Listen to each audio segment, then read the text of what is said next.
ini lewat salah satu kenalan. Terus kemudian akhirnya ketemu sih. Udah itu doang. Tapi alasan Koko untuk membantu DJ Panda klarifikasi bisa dibilang. Sebenarnya sih kalau dibilang membantu nggak juga ya. Karena di situ kan gue cuma memberikan kesempatan beliau untuk menceritakan versi dia aja supaya bisa diselesaikan, narasi itu bisa diselesaikan di publik dengan baik ya. Karena isu seperti ini kan tidak bagus ya. Jangan sampai akhirnya malah menimbulkan polemik di masyarakat gitu. Dan butuh DJ Panda untuk membereskan itu aja sih sebenarnya. Kok dibilang terlalu membela pihak sebelah itu seperti apa? Sampai koman ya. Itu masalah perspektif aja sih sebenarnya. Kalau gue membela pihak sebelah, pasti gue juga nggak akan kasih tempat juga. Dan juga gue nggak akan berusaha untuk membuat situasi di mana akhirnya orang bisa kasihan lah, berempati sama si DJ Panda kan.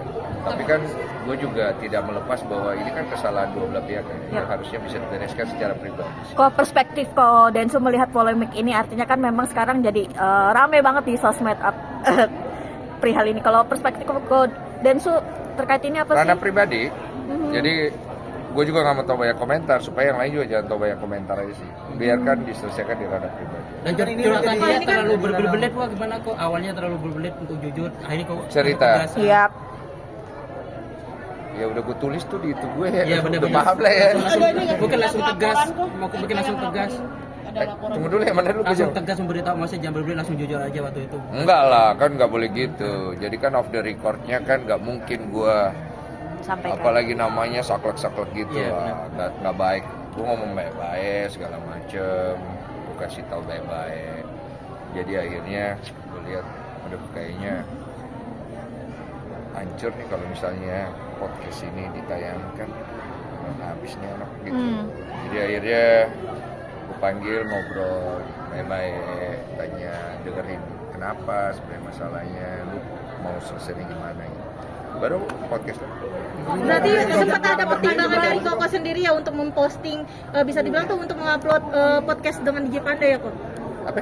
Sempat menjadi pertimbangan juga ke Koko mungkin? Iya. Karena kan nggak mau kalau misalnya posting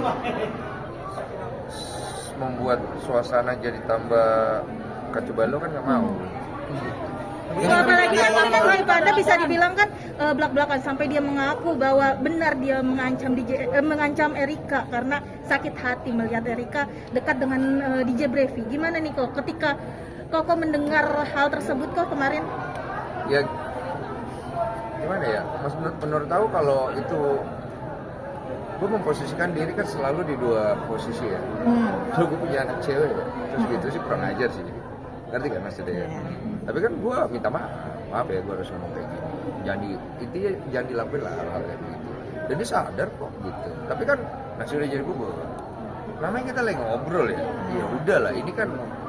Tapi tetap sih menurut gue orang akan punya perspektif dia masing-masing. Dan gue nggak mau terlalu banyak membicarakan ini lagi. Sini mungkin terakhir ya gitu.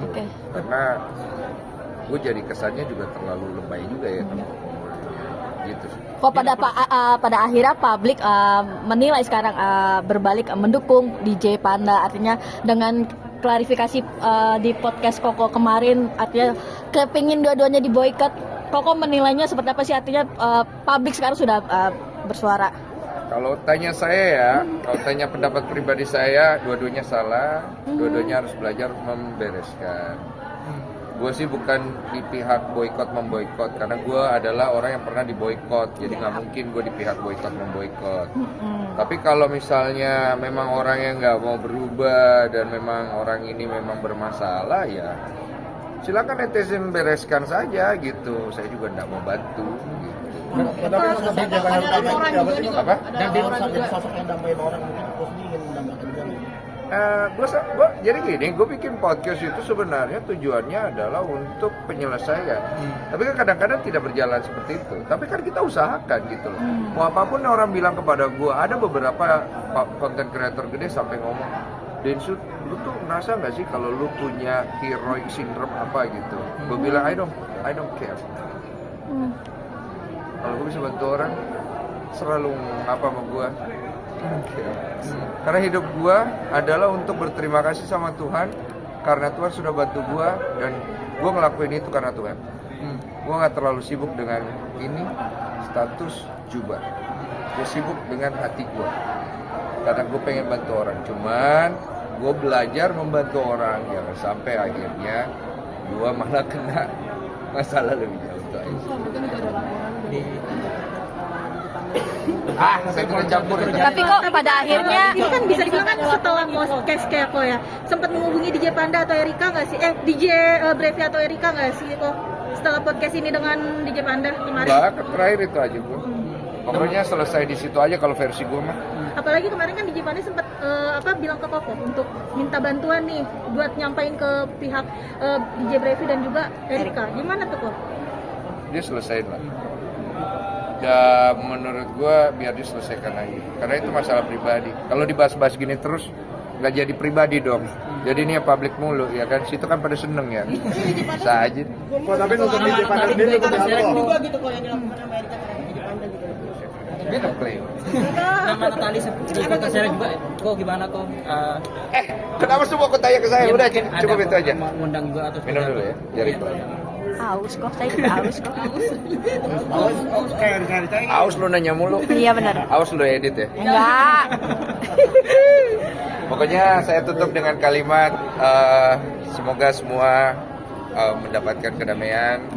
Mohon maaf juga kalau saya tidak bisa maksimal juga dalam usaha saya karena saya pasti kan punya perspektif sendiri, tapi pasti ada yang nggak setuju dan nggak suka. Saya mohon maaf. Pokoknya jadi di Sumargo siap salah.